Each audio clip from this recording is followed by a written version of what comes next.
तो आज का हमारा टॉपिक है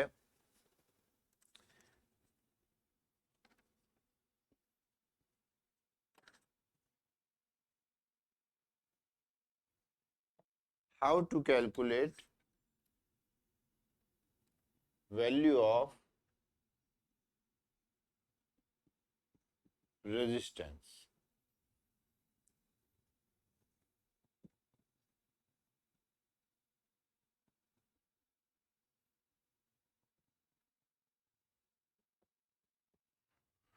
how to calculate value of resistance to be used in circuit. हमारे जो परिपथ में जो प्रतिरोध हम लगा रहे हैं, रेजिस्टेंस लगा रहे हैं, उसका मान क्या होना चाहिए, उसका मान क्या होना चाहिए, यह हम कैसे कैलकुलेट करें। तो आज की हमारी क्लास इसके ऊपर भी है और भी टॉपिक्स हैं। तो सबसे प्रथम टॉपिक जो है हमारा यह है। क्लियर? तो इसको कैसे कैलकुलेट करें, तो उसके लिए अपन देखते हैं।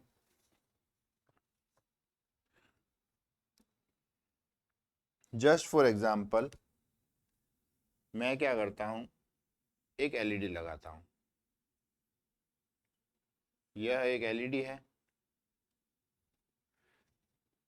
इस एलईडी के सीरीज में मैं एक प्रतिरोध लगाता हूं और इसको एक ग्राउंड से कनेक्ट कर देता हूं।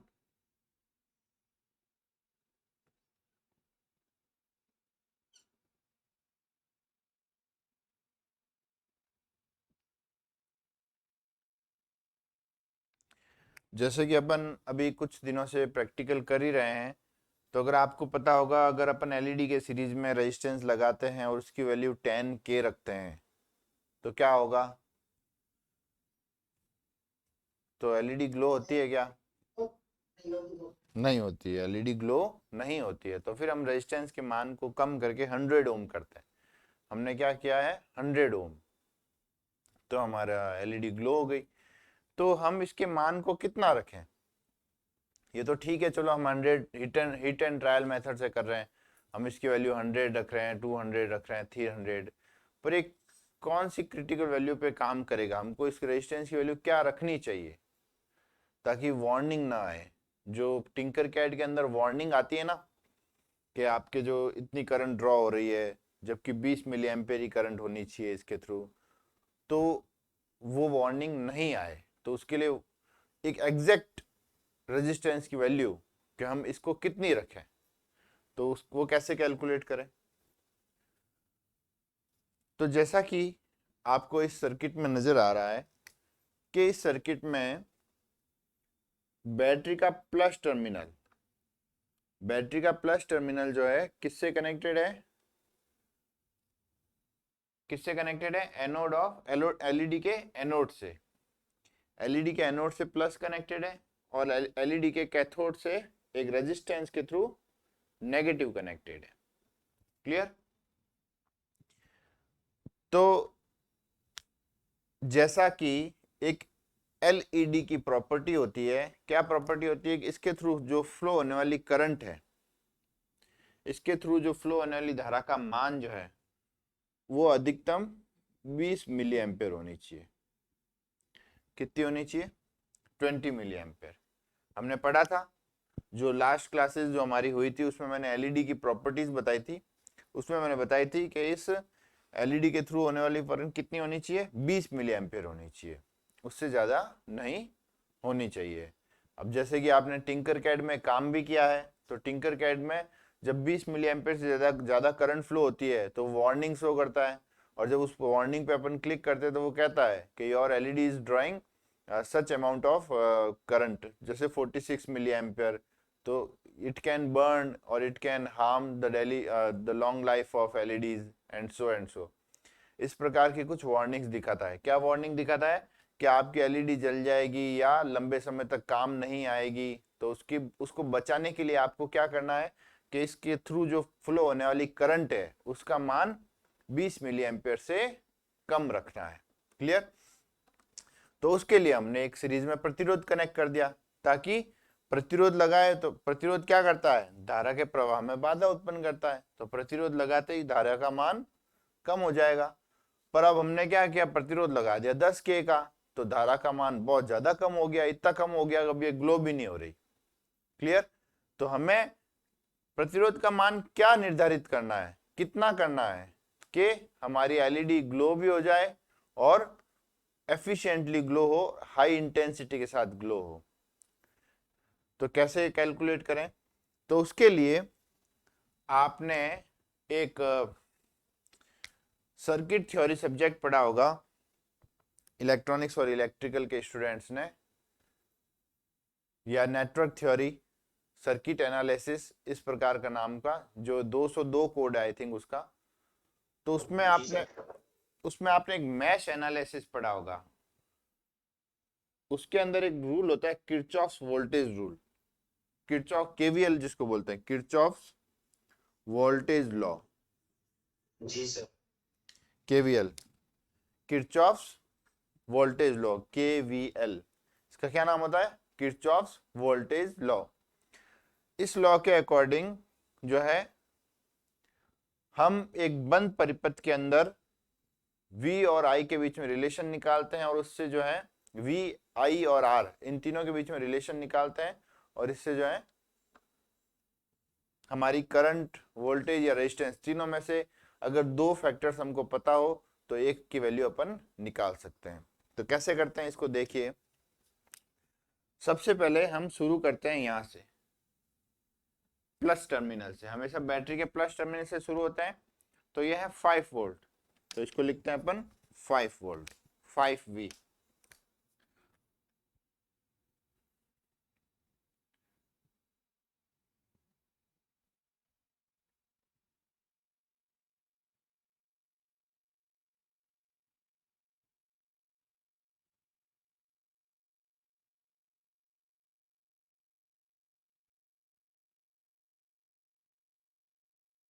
प्लस के 5, प्लस के 5।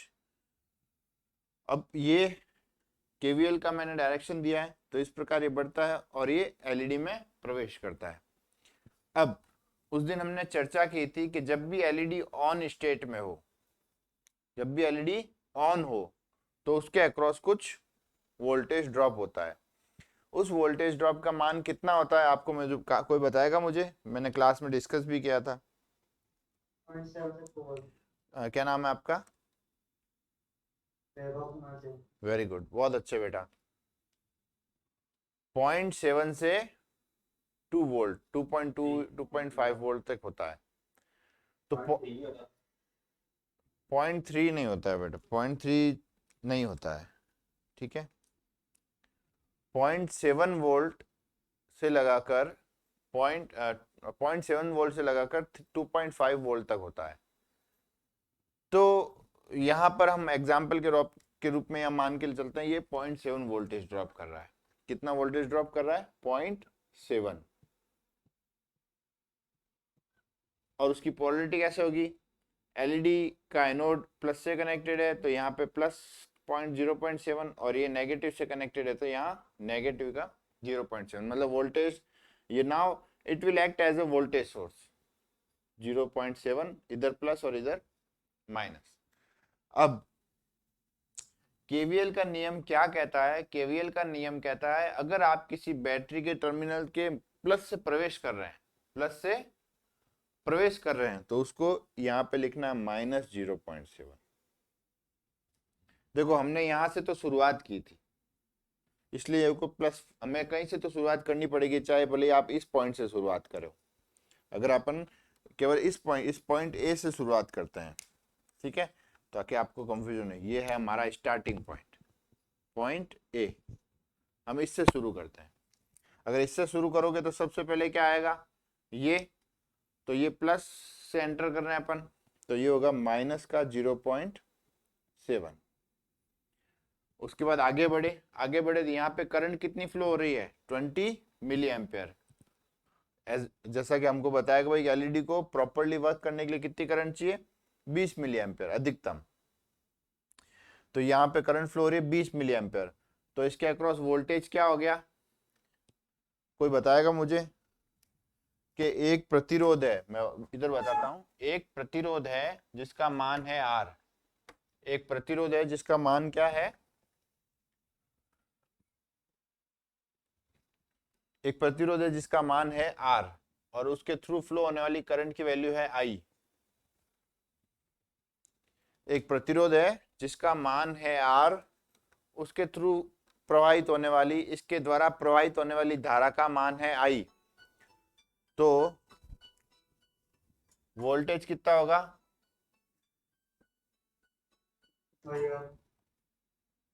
तो V इक्वल टू होगा I into R. V equal to क्या होगा? I into R. क्लियर? तो यहां पे भी देखिए, कि अगर इस प्रतिरोध से प्रवाहित होने वाली धारा का मान है 20 मिली एम्पियर और इस प्रतिरोध का मान है R, तो इसके अक्रॉस वोल्टेज कितना होगा? इसके अक्रॉस वोल्टेज कितना होगा? बताएगा कोई? हम्म, कोई?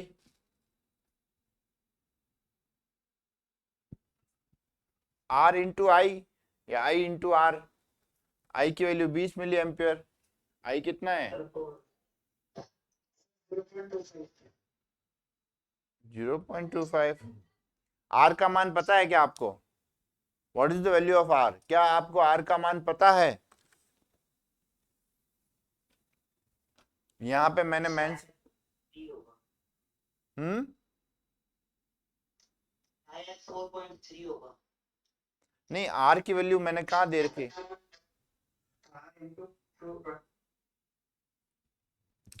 तो इसके अक्रॉस वोल्टेज होगा आर इंटू 20 मिली एम्पियर, मतलब 20 इंटू 10 की घात -3। आर इंटू 20 इंटू 10 की घात -3। -3 क्यों? मिली, मिली को अपन क्या लिखते हैं? 10 की घात -3। 20 मिली एम्पियर, 20 मिली, मिली मतलब 10 की घात -3, 10 टू द पावर -3। तो ये हो गया। आगे बढ़े वापस, पहले हमने यहां से शुरू किया, इससे निकले, इससे निकल के इससे निकले, अब आगे बढ़े, आगे बढ़े आए माइनस टर्मिनल। तो मैंने कहा कि जब भी बैटरी के प्लस टर्मिनल से प्लस टर्मिनल से प्रवेश करें तो माइनस लिखना है, और माइनस से प्रवेश करोगे तो क्या लिखना है? Plus. +5 equals to 0। Equals to 0 क्यों? क्योंकि अब लूप बंद हो गया है। तो जो भी एक लूप, इसको एक बोलेंगे अपन लूप, इस लूप के अंदर अंदर जो भी वोल्टेज सोर्स आ रहे हैं, चाहे रेजिस्टेंस, करंट, उसके थ्रू हमें सबके अक्रॉस वोल्टेज निकालना है और सबको सम करके 0 कर देना है। और उसकी पोलरिटी अपन ने देखी कि अगर प्लस से एंटर करना है तो माइनस लेना है, और माइनस से एंटर करना है तो प्लस लेना है। और रेजिस्टेंस है, रेजिस्टेंस में भी अपन को प्रवेश करते हैं रेजिस्टेंस की तरफ, तो हमें नेगेटिव लेना है ऑलवेज। तो ये हमारे पास एक इक्वेशन आ गई, एक गणित की एक हमारे पास क्या आ गई? इक्वेशन आ गई। अब इस गणित की इक्वेशन में हमारे पास सारी वैल्यूज है, बस आर को छोड़कर हमारे पास आर का मान नहीं है। तो क्या हम इस गणित के फॉर्मूले को सॉल्व करके आर का मान निकाल सकते हैं? यस। तो फटाफट देखो, मैं भी कैलकुलेट करता हूं, आप भी कैलकुलेट कीजिए और फटाफट मुझे बताइए कि क्या वैल्यू आती है आर की। क्लियर?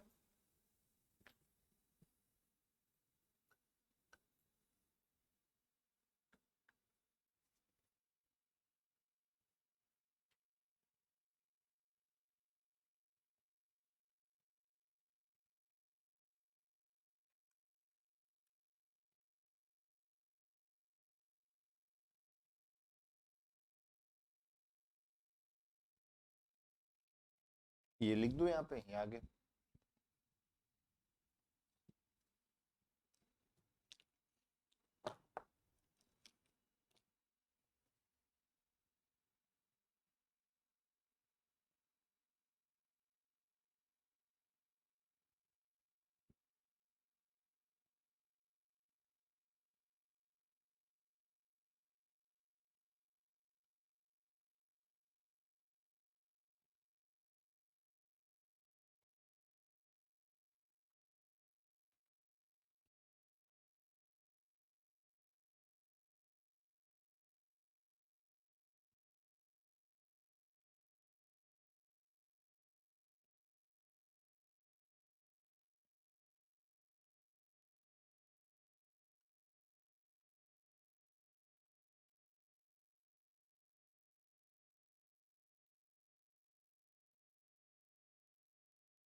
तो ये कैलकुलेशन मैंने की है, इतनी धीरे कैलकुलेशन की मैंने, फिर भी आप में से किसी का जवाब नहीं आया।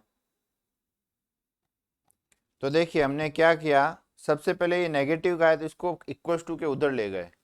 जब भी अपन इक्वल्स टू के एक तरफ नेगेटिव की क्वांटिटी हो, अगर उसको लेफ्ट हैंड साइड में है और राइट हैंड साइड में ले जा रहे हो तो माइनस का प्लस हो जाएगा, प्लस है तो माइनस हो जाएगा, मल्टीप्लीकेशन है तो डिवाइड हो जाएगा, और डिवीजन है तो मल्टीप्लीकेशन हो जाएगा। तो यहाँ पे हमने इस नेगेटिव के सिंबल को उधर ले गए, तो अब पीछे क्या बचा, यहाँ पे प्लस का 5 और माइनस का 0.7, 5 माइनस 0.7 इक्वल्स टू ये जो नेगेटिव का था इधर, इधर जाके वो प्लस का हो गया। क्लियर।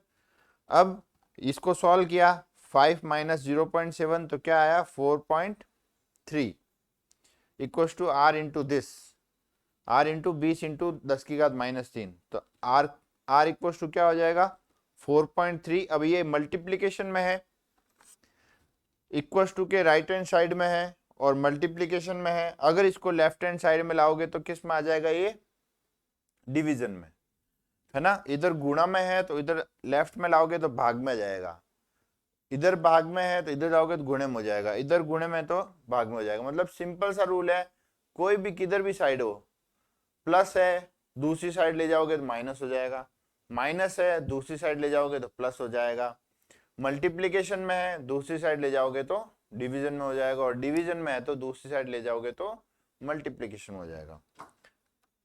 तो अब ये इसको सॉल्व करना है, तो ये 4.3, अब ये नीचे है 10 to the power -3, 4.3 upon 20 into 10 to the power -3। अब ये 10 की घात -3 नीचे है, इसको ऊपर ले जाओगे तो क्या हो जाएगा 10 की घात +3।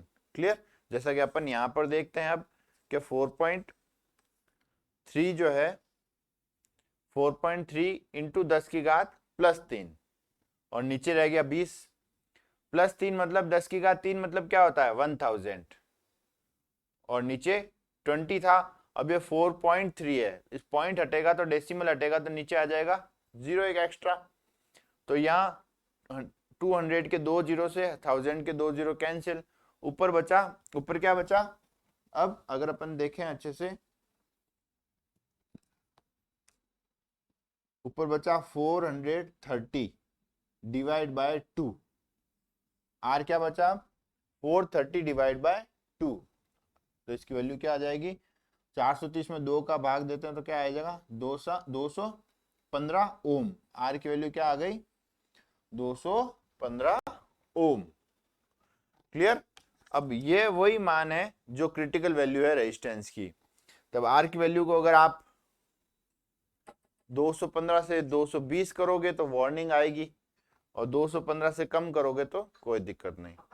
ठीक है, सॉरी 215 से कम करोगे, रेजिस्टेंस का मान कम करोगे तो धारा बढ़ जाएगी तो वार्निंग आएगी। क्लियर। 215 ओम से अगर कम रखोगे रेजिस्टेंस की वैल्यू, जब रेजिस्टेंस कम होता है तो धारा अधिक प्रवाहित होती है ना। तो धारा अधिक प्रवाहित होगी तो वो वार्निंग दिखाएगी। तो इसलिए हमें इसकी वैल्यू को इस प्रकार निर्धारित करना है कि ये 215 वैल्यू, हमें इसके रेजिस्टेंस की वैल्यू हमेशा इससे ज्यादा रखनी है, हमें इससे ज्यादा रखनी है। क्लियर। तो ये मैंने अभी आपको कंसेप्ट बताया 4R के लिए। इसी प्रकार हम जो है अधिकतम वैल्यू रेजिस्टेंस की कितनी रखनी है वो भी कैलकुलेट कर सकते हैं। उसके लिए हमें सबसे पहले क्या पता होना चाहिए कि इस जो एलईडी है इसके थ्रू न्यूनतम करंट कितनी फ्लो होनी चाहिए। ये तो हमने ये देखा भाई 20 मिली एम्पियर करंट अधिकतम होती है, उससे ज्यादा नहीं होनी चाहिए। अधिकतम करंट 20 मिली एम्पियर है, न्यूनतम करंट कितनी इस एलईडी को ऑन होने के लिए चाहिए, अगर उसकी वैल्यू हमारे पास है तो हम अधिकतम रेजिस्टेंस का मान भी निकाल सकते हैं। इसी प्रकार सेम मेथड से हम अधिकतम वैल्यू भी निकाल सकते हैं रेजिस्टेंस की, और लोवेस्ट वैल्यू भी निकाल। तो अभी मैंने आपको बताई कि इस रेजिस्टेंस की जो है जो लोवेस्ट वैल्यू है उसको कम से कम आपको 215 तो रखना ही पड़ेगा। इससे कम करोगे तो धारा का मान बढ़ जाएगा और वो आपको वार्निंग शो करेगा। क्लियर। तो अभी जो मैंने समझाया उसमें अगर आपको कोई डाउट है तो बताइए।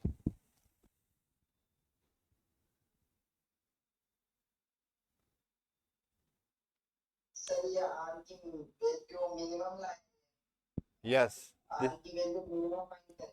देखो हमारे पास जो वैल्यू है आई मैक्सिमम की वो है 20 मिली एम्पियर, आई मैक्सिमम। तो इसलिए हमारे पास ये क्या निकला, आर मिनिमम। अगर हम इसी फॉर्मूले में, इसी इक्वेशन में अगर आई मिनिमम का मान रखें, अगर हम आई मिनिमम रखें यहाँ पे 20 मिली एम्पियर की जगह वो मिनिमम करंट रखें कि अगर उससे कम करंट हो जाए तो एलईडी ऑन ही नहीं होगी। क्लियर, समझ रहे आप मेरी बात? कि अगर आई मिनिमम जो है, हम वो वैल्यू, आई मिनिमम वो वैल्यू है कि अगर उससे न्यूनतम अगर करंट हो जाए तो एलईडी ऑन ही नहीं होगी। क्लियर? तो अगर वो करंट हमें मिल जाए तो हम आर मैक्सिमम की वैल्यू निकाल लेंगे उससे। अब ये असाइनमेंट मैं आपके ऊपर छोड़ रहा हूं कि आप कहां से आई मिनिमम फाइंड आउट करेंगे, और इस फॉर्मूले में जहां पर भी 20 मिली एम्पियर लिखा है वहां पे उस आई मिनिमम की वैल्यू पुट करनी है और आपको निकालना है आर मैक्सिमम। तो आपके पास एक रेंज ऑफ रेजिस्टेंस आ जाएगा कि आपको इस के अंदर अंदर ही रेजिस्टेंस की वैल्यू रखनी है। अगर इससे कम रखोगे तो वार्निंग आएगी और उससे ज्यादा रखोगे तो एलईडी ग्लो ही नहीं होगी। क्लियर? तो आज का असाइनमेंट नंबर 1 क्या, find out the value of I minimum, कि एक एलईडी को ऑन होने के लिए न्यूनतम कितनी करंट की आवश्यकता होती है। सिंपल सा रूल है, सिंपल सा क्वेश्चन है कि एक लाइट एमिटिंग डायोड को ऑन होने के लिए या ग्लो करने के लिए न्यूनतम उनमें से कितनी धारा का प्रवाह होना चाहिए, कितनी मात्रा की धारा का प्रवाह होना चाहिए। अधिकतम धारा 20 मिली एम्पियर, 20 मिली एम्पियर से ज्यादा। हाँ बोलिए। ये 0.7 की जगह अपन 2.5 रखेंगे क्या मैक्सिमम वैल्यू निकालने नहीं, वोल्टेज आपको यही रखना है। देखिए वोल्टेज जो है वो फिक्स रहता है, कोई भी एलईडी हो इसको बोलते हैं अपन कट इन वोल्टेज। इसका नाम क्या है कि कभी भी जो एलईडी ऑन हो, कभी भी जब एलईडी ऑन स्टेट में हो, कौन सा स्टेट, ऑन स्टेट। दो स्टेट होते हैं एलईडी के, या तो ऑन स्टेट या ऑफ स्टेट। अगर एलईडी ऑन स्टेट में है तो उसके अक्रॉस जो वोल्टेज होता है उसको अपन बोलते हैं कट इन वोल्टेज। क्या बोलते हैं इसको अपन, cut in voltage, cut in voltage. तो कट इन वोल्टेज जो है वो नियत रहता है, फिक्स रहता है। क्लियर? उसका इस रेजिस्टेंस से कोई लेना देना नहीं है।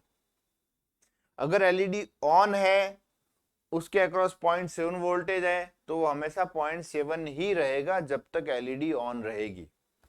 तो ये 2.2 और 2.5 का क्या लफड़ा है, डिफरेंट डिफरेंट एलईडीज होती है तो उनके across different different voltage drop होती है। जो सबसे ज्यादा वोल्टेज 2.5 वोल्ट और 2.2 वोल्टेज ड्रॉप होते हैं वो व्हाइट एलईडी और ब्लू एलईडी के लिए होता है। व्हाइट एलईडी अपने अक्रॉस सबसे ज्यादा वोल्टेज ड्रॉप करती है और उसके बाद उसके से कम ब्लू एलईडी है।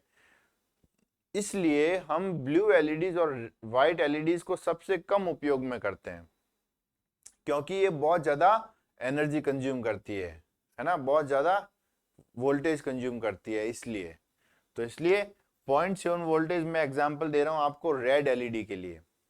क्लियर? 2.2 2.5 ये किसके लिए है, व्हाइट एलईडी के लिए और ब्लू एलईडीज के लिए। तो इसलिए इनकी वैल्यू, वोल्टेज की वैल्यू, कट इन वोल्टेज की वैल्यू हमेशा फिक्स रहती है। It changes from LED to LED. अगर कोई ब्लू एलईडी है तो उसका कट इन वोल्टेज अलग होगा, अगर कोई रेड एलईडी है तो उसका कट इन वोल्टेज अलग होगा, अगर कोई व्हाइट एलईडी है तो उसका कट इन वोल्टेज अलग होगा। तो इस प्रकार डिफरेंट डिफरेंट एलईडीज का कट इन वोल्टेज अलग होता है, पर एक एलईडी के लिए कट इन वोल्टेज का मान नियत रहता है, फिक्स रहता है। क्लियर? तो अब मुझे बताइए इसमें जो अभी हमने पढ़ा है इसमें कहीं आपको कुछ डाउट है किसी भी प्रकार का तो बताइए।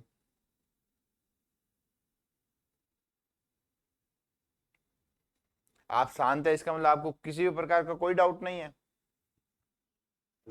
हाँ बोलिए। नहीं सर, जब रेजिस्टेंस यूनिट 215 से अधिक अधिक हो तो धारा अगर अगर रेजिस्टेंस का मान 215 से अधिक हो तो क्या होगा? धारा 20 मिली एम्पेयर से कम फ्लो होगी, तो भी ये एलईडी ऑन होगी। अब क्वेश्चन यह आता है कि अब हम रेजिस्टेंस के मान को 215 से कितना बढ़ाएं, कितना अधिक करें? अगर मैं 215 से इसको 10 के कर दूंगा, 10 किलो ओम कर दूंगा, तो तब भी मेरी एलईडी ऑन होगी क्या? नहीं, तब भी एलईडी ऑन नहीं होगी, क्योंकि रेजिस्टेंस का मान बहुत अधिक हो गया है। इतना अधिक हो गया है कि उसने करंट को बहुत ज्यादा कम कर दिया है। रेजिस्टेंस बढ़ेगा तो करंट कम होगी, रेजिस्टेंस कम होगा तो करंट बढ़ेगी। क्लियर? समझ में आ रही है आपको मेरी बात? कि अगर रेजिस्टेंस के मान को अब अधिक बढ़ा दोगे तो करंट का मान कम हो जाएगा। तो इतना कम हो जाएगा कि एक एलईडी को ऑन होने के लिए जो न्यूनतम करंट की आवश्यकता है वो भी इसको नहीं मिलेगी। इसलिए मैंने आपको कहा कि आज का असाइनमेंट नंबर 1 क्या है कि आपको आर मैक्सिमम की वैल्यू निकालनी है। उसके लिए आपके पास क्या होना चाहिए? उसके लिए आपके पास होना चाहिए आई मिनिमम। आपके पास न्यूनतम करंट का मान होना चाहिए कि एक एलईडी को ऑन होने के लिए न्यूनतम कितनी करंट की आवश्यकता है। अगर वो निकाल सकते हैं आप, वो कहां मिलेगी आपको? वो किसी भी एलईडी की डेटा शीट के अंदर मिलेगी। तो आज का टास्क है आपका, डेटा शीट फाइंड आउट करो किसी भी एलईडी की और उसके अंदर न्यूनतम करंट का मान निकालो। लिखा होता है उसमें सब कुछ प्रॉपरली, उससे फिर आप आर मैक्सिमम की वैल्यू निकालोगे। क्लियर? तो आज का हमारा एक टॉपिक कंप्लीट हुआ। ठीक है, मैंने हो सकता है जो दूसरी ब्रांचेस के बच्चे हैं मैकेनिकल और कंप्यूटर के, तो आपको ये समझ में ना आया हो, पर फिर भी ये आपके लिए इंपॉर्टेंट है। अगर आप मैकेनिकल के बच्चे मैकेट्रॉनिक्स में जाना चाहते हैं तो ये इलेक्ट्रॉनिक्स का पोर्शन जो है, this is the basic of electronics, इनको आपको नॉलेज में लेना जरूरी है, क्योंकि इसके बिना आप इलेक्ट्रॉनिक सर्किट में जो है अपना बेस्ट नहीं दे पाएंगे। ओके, तो अब आज के अपन सेकंड टॉपिक की तरफ बढ़ते हैं।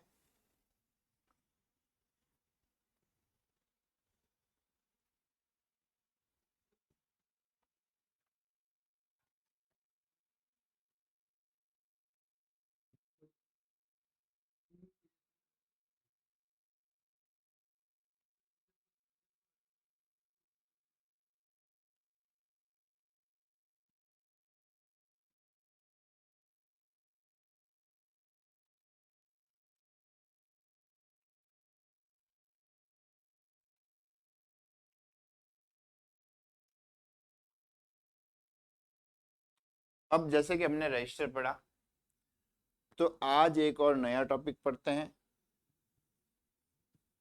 Pull up register.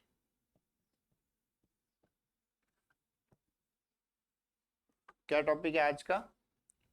पुल अप रजिस्टर। नाम से पता चल रहा है पुल अप। क्या मतलब होता है पुल अप का?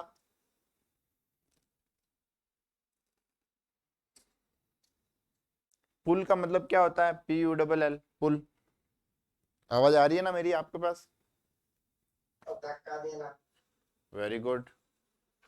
पुल का मतलब होता है धक्का देना। हाँ? पुल पुल अप मतलब पुल अप। पुल का मतलब होता है खींचना, और अप का मतलब, अप का क्या मतलब? हाँ, ऊपर। पुल अप, पुल अप मतलब ऊपर खींचना, पुल अप मतलब ऊपर खींचना। क्लियर? तो इस रेजिस्टेंस का भी यही काम है, पुल अप रजिस्टर, ये ऊपर खींचता। अब किसको ऊपर खींचता है? ये ना तो अपन को ऊपर खींचेगा, ना मुझे खींच रहा है, ना आपको खींचेगा। ये वोल्टेज और करंट इनमें से किसी को ऊपर खींच, कैसे खींचेगा उसको अपन पढ़ते हैं।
तो आज का ये लास्ट टॉपिक होगा यहाँ पे पुल अप रजिस्टर, और उसके बाद आपकी अटेंडेंस होगी, है ना। तो जिस प्रकार एक बार क्लास में अटेंडेंस होती है उसी प्रकार आपको अपना नाम बोलना है। जैसे आपका नाम हम बोलेंगे, आपको उसको प्रेजेंट बोलना है अपनी। और उसके बाद ही नेक्स्ट सेशन जो है मीनाक्षी मैम लेंगे, जो आज का हमारा कोड था 00 से 99, उसको वो करवाएंगे आपको। तो पुल अप रजिस्टर के बाद ऑर्डिनो रीड भी करेंगे अपन, एनालॉग रीड। तो उससे ये जो पुल अप रजिस्टर उसमें अपन काम में लेंगे। तो analog read, sorry pull up resistor में क्या है कि हमने एक प्रतिरोध R को VCC से कनेक्ट किया है। एक प्रतिरोध R का एक टर्मिनल VCC से कनेक्ट किया। VCC मतलब +5 वोल्ट। VCC का मतलब होता है voltage, +5 volt, 10 volt, 15 volt, 20 volt, जो भी है। पर यहाँ पे हमारे ऑर्डिनो के केस में हम इसको +5 वोल्ट दे रहे हैं।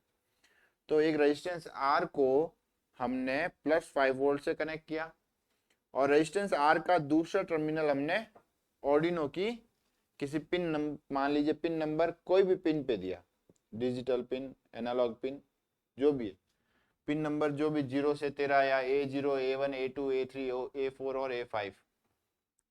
टोटल जो हमारे पास 14 और 6 20 पिन होती है, जिसमें से 6 एनालॉग पिन होती है और 14 डिजिटल पिन होती है ना। अब तो आप अच्छे से इससे फेमिलियर होंगे, क्योंकि अब आपने 2 7 सेगमेंट डिस्प्ले काम में लिए हैं। तो उसके लिए आपने पूरी 14 पिन नंबर 0 से लगाकर पिन नंबर 13, जो कि सारी डिजिटल पिन्स है, उन सभी को आपने उपयोग में लिया है। तो डिजिटल पिन होती है 0 से लगाकर 13, और A0 से लगाकर A5 तक ये 6 एनालॉग पिन्स होती है। तो टोटल 20 पिन्स हमारे पास अवेलेबल है। तो उन किसी भी पिन को आप इस प्रकार पुल अप डिसाइड कर सकते हैं। तो अब ये हमने एक रेजिस्टेंस का जो है एक टर्मिनल +5 से कनेक्ट किया, और दूसरा टर्मिनल हमने उस पिन को दिया है। अब जैसे ही, अब मुझे आप में से कोई बताएगा कि अगर उससे पहले एक और चीज बताना चाहता हूं मैं, यह क्या है, एक स्विच है, नाम लिखा मैंने स्विच, इसका एरो बना रखा है मैंने। इसका मतलब क्या है कि जैसे स्विच को प्रेस करोगे तो ये कनेक्ट हो जाएगा, स्विच को प्रेस करते ही यह कनेक्ट हो जाएगा, और स्विच जब ऑफ होगा, जो स्विच प्रेस नहीं होगा, तब यह कनेक्टेड नहीं होगा। मतलब ये किससे कनेक्ट हो जाएगा, ये क्या है, आप में से कोई बताएगा ये किसका सिंबल है? वेरी गुड, ये किसका सिंबल है? ये सिंबल है ग्राउंड का। ठीक है। तो अब आप में से मुझे बताएगा अगर कोई, कि अगर यदि यह स्विच ऑफ है, यह स्विच यदि ऑफ है, तो इस पिन पर क्या इनपुट जाएगा, 1 या 0, हाई या लो, +5 वोल्ट या 0 वोल्ट?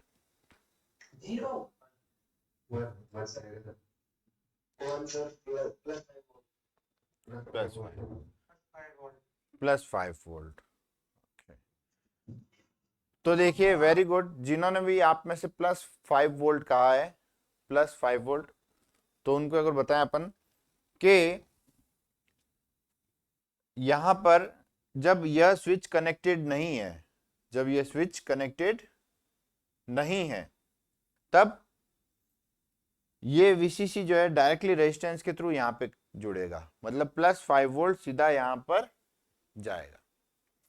अब जैसे ही हमने इसको ग्राउंड दिया, जैसे हमने इसको स्विच को ऑन किया, तो अब यह जो है डायरेक्टली कनेक्ट हो जाएगा किससे, ग्राउंड से। पर आप कहोगे सर ये तो VCC से भी कनेक्टेड है और ये ग्राउंड से भी कनेक्टेड है, दोनों से कनेक्टेड है ये तो, फिर आप ग्राउंड ही क्यों कह रहे हैं?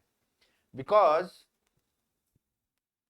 चलो आपसे ही पूछता हूं मैं, कि जब मैं इस स्विच को ऑन करता हूं तो यहां पर क्या आएगा, 0, दैट इज ग्राउंड, जबकि 5 वोल्ट भी जुड़ा हुआ है इससे, पर +5 वोल्ट नहीं आएगा, केवल 0 आएगा। तो उसका क्या कारण है, आप में से कोई बताएगा मुझे? Short circuit. Yes. Very good, short circuit. और ये शॉर्ट सर्किट जो आपने कहा, इसको थोड़ा और रिफाइन कीजिए टेक्निकल टर्म्स में।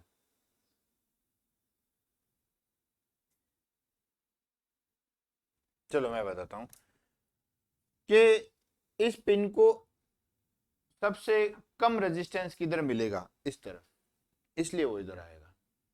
यहां पे कनेक्ट होगा तो उसको क्या मिलेगा, प्रतिरोध।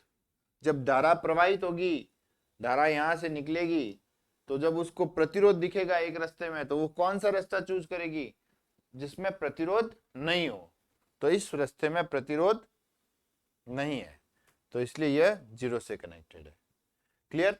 तो इस प्रतिरोध को जो एक पिन पर कनेक्टेड है, उसको अपन बोलते हैं पुल अप रजिस्टर।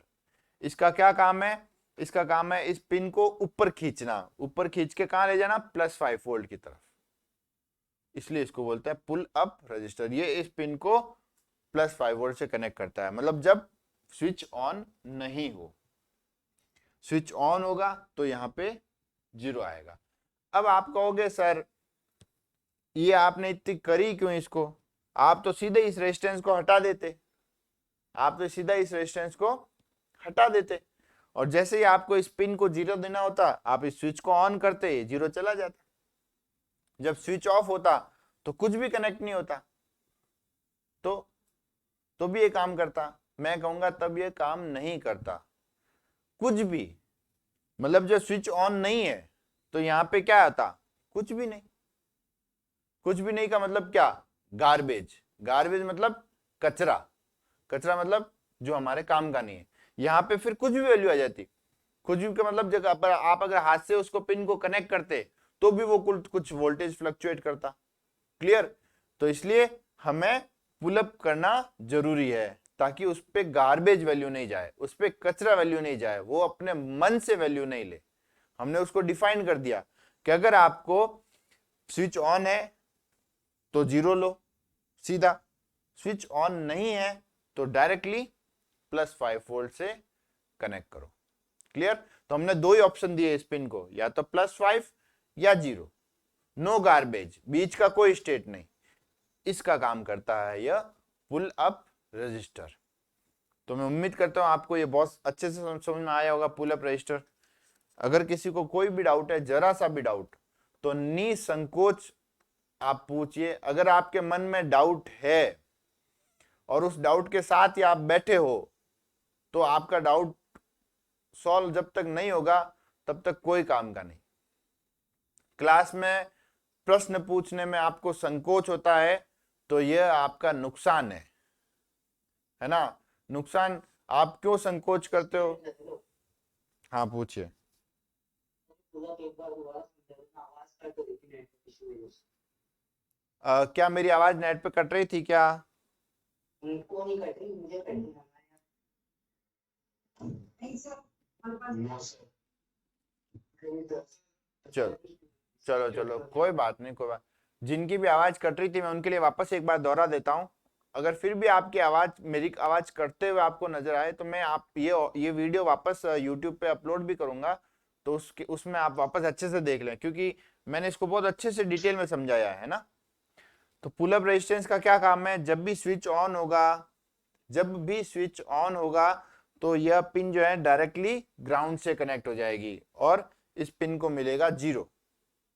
और जब स्विच ऑफ होगा तो यह पिन इस VCC से कनेक्ट हो जाएगी और इसको मिलेगा +5 वोल्ट। +5 वोल्ट को अपन क्या बोलते हैं, बाइनरी में लॉजिक 1 या हाई, HIGH। तो जब स्विच ऑन होगा तो यह ग्राउंड से कनेक्ट होगा। यह उस समय +5 वोल्ट से कनेक्ट नहीं होगा, क्यों, क्योंकि इस रास्ते में प्रतिरोध है और इस रास्ते में कुछ नहीं है, इसलिए यह डायरेक्टली ग्राउंड से कनेक्ट होगा। क्लियर। तो अब उम्मीद करता हूं आपको समझ में आ गया होगा। हाँ, आज का लास्ट टॉपिक पढ़ते हैं अपन, analog read. Digital read, digital write, ये अपन पढ़ चुके हैं। मैं वापस दोहराता हूं। There are 14 GPIO pins. GPIO digital pins, उनको GPIO पिंस भी बोलते हैं अपन, डिजिटल ना लिखे तो भी चलेगा, मैंने आपको समझाने के उद्देश्य से इसको डिजिटल लिखा है। GPIO pins, there are 14 GPIO pins from 0 to 13, 0 से 13 तक GPIO। अब ये GPIO क्या है? G for general, general, P for purpose, सामान्य पर्पज के लिए, जनरल पर्पज, सामान्य उद्देश्य के लिए, general purpose. I for input और O फॉर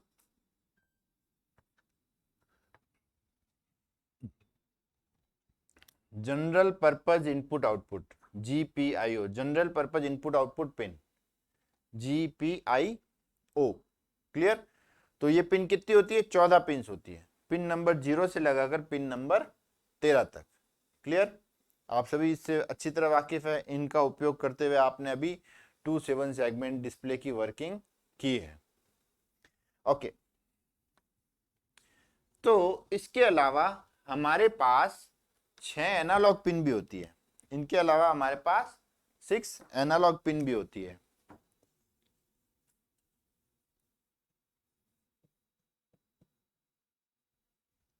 उनका नाम क्या होता है? A0, A1, A2, A3, A4, A5। A0 से लगाकर A5 तक हमारे पास ये 6 एनालॉग पिंस भी अवेलेबल है।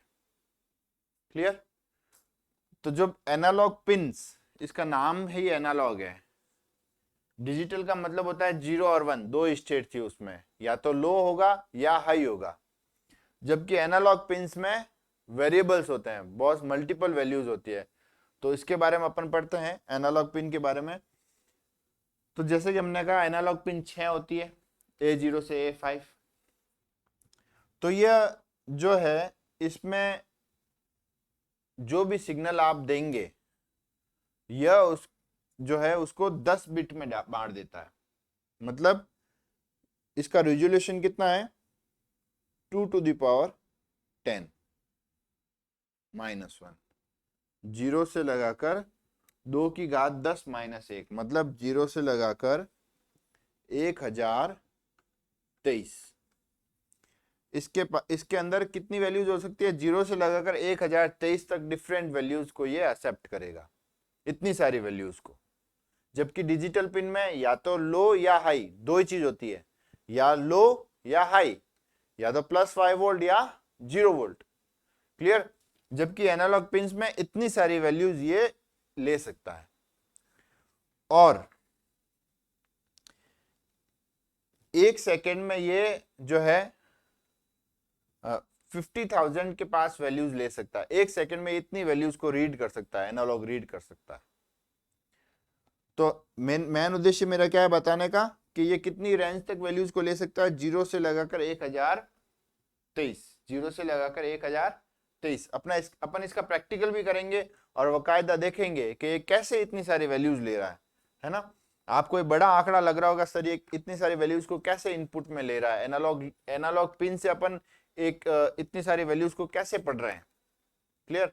तो ये इस रेंज के अंदर वैल्यूज को पढ़ता है, 0 से लगाकर 1023 के बीच में। क्लियर? तो अपन इसको भी पढ़ेंगे। तो आज अपन एनालॉग पिन के बारे में डिस्कस किया अपन ने, एनालॉग पिन की ये रेंज होती है। अब अपन एनालॉग पिन को काम में कैसे लें ये देखते हैं। सबसे पहला कि पिन मोड के अंदर इसको ऑन कैसे करना है। तो इसमें पिन मोड लिखना है, जो हमने सिंटेक्स डिजिटल पिंस के लिए लिखा था वही हमें एनालॉग पिंस के लिए भी लिखना है। तो हम क्या लिखेंगे यहाँ पे? पिन मोड, फिर अपन लिखेंगे पिन का नाम। A0 है तो A0, A1 है तो A1, A2 है तो A2, जो भी A0 या इसको नीचे comma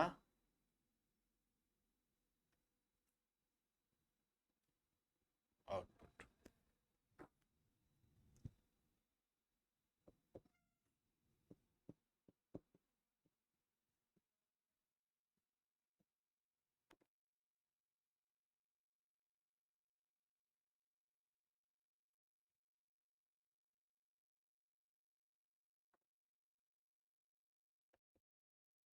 pin mode A0 comma output, pin mode A3 comma input.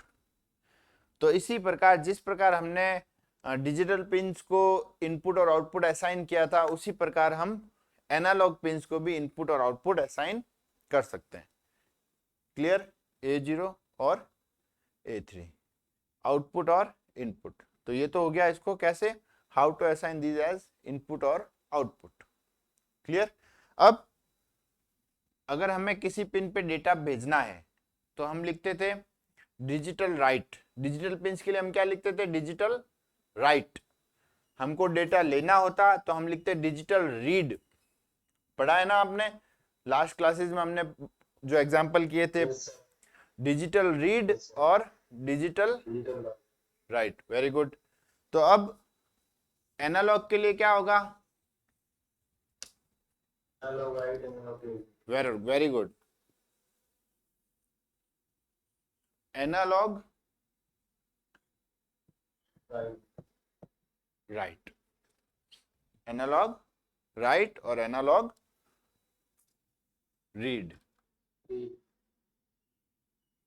ठीक है, और पिन नंबर दे देते हैं यहाँ पे A0।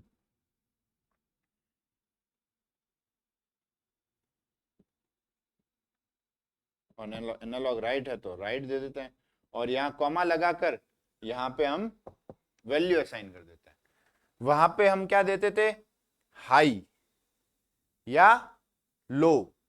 Analogue right, digital right में हम क्या दे देते? या तो हाई या लो, या 1 या 0, दो वैल्यू दे देते।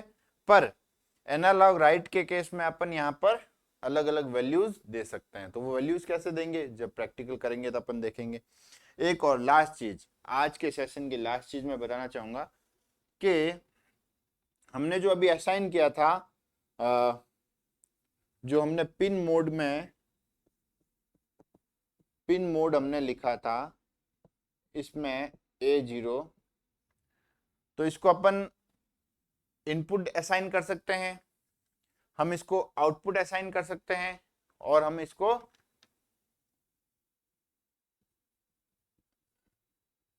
इनपुट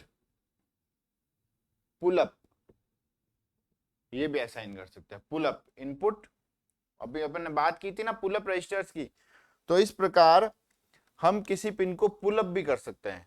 ठीक है, ये पर्टिकुलर इसके लिए जो सिंटैक्स है वो मैं बताऊंगा, इनपुट पुलअप को कैसे लिखेंगे अपन।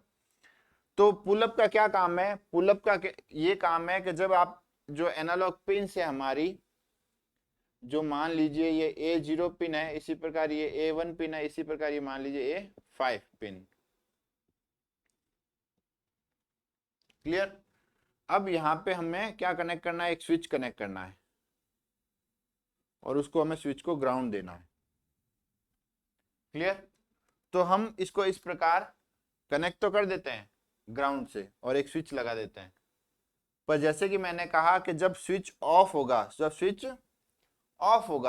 तो A0 किससे कनेक्टेड होगा? किसी से भी नहीं। तो क्या लेगा ये उस समय? ये उस समय कचरा लेगा, गार्बेज लेगा, ये अपनी मन मर्जी की वैल्यू लेगा। अगर आपने क्या असाइन कर रखा है? आपने असाइन कर रखा है pin mode A0 comma input. A0 को आपने क्या असाइन कर रखा है? इनपुट। अगर आपने A0 को एज ए इनपुट असाइन कर रखा है तो ये उस केस में क्या लेगा? गार्बेज, कचरा लेगा। कैसे कचरा लेगा? आप अपनी अंगुली इस पिन के पास ले जाओगे तो उससे भी वो कुछ वोल्टेज ले लेगा और हमें गलत सिग्नल देगा। तो उस केस में हम A0 को इनपुट पुलअप डिसाइड कर दे, क्या डिफाइन कर देते हैं? Input pull up. तो नाउ जो मैंने आपको सर्किट अभी समझाया था कि एक VCC के थ्रू एक रेजिस्टेंस लगा के यहाँ पे एक प्लस VCC कनेक्ट करते हैं, तो यह इंटरनली बन जाएगा। हमें फिर ये एक्सटर्नल लगाने की जरूरत नहीं पड़ेगी। या तो ऐसे लिखो पिन मोड A0 इनपुट और बाहर से एक रेजिस्टेंस और एक VCC लगाओ, या फिर इसको ना लगाकर यहाँ पे केवल इतना लिख दो इनपुट पुल अप, तो ये चीज अंदर बना लेगा। तो ये कंसेप्ट मेरे पुल अप रेजिस्टेंस समझाने का था आज। समझ में आ गया सभी को आपको? Yes sir. तो बहुत बहुत धन्यवाद आप सबका इतना पेशेंस से सुनने के लिए। तो आज के सेशन में हमने क्या क्या किया, रेजिस्टेंस की वैल्यू मेजर करी और पुल अप रेजिस्टेंस पढ़ा और एनालॉग रीड और हाँ, अब कल के सेशन में अपन जो analog read pin analog pins है A0 से लगाकर A5 तक, उसको अपन उस पर प्रैक्टिकल करेंगे। उससे अपन एक पोटेंशियोमीटर कनेक्ट करके जो है वैल्यूज को देखेंगे।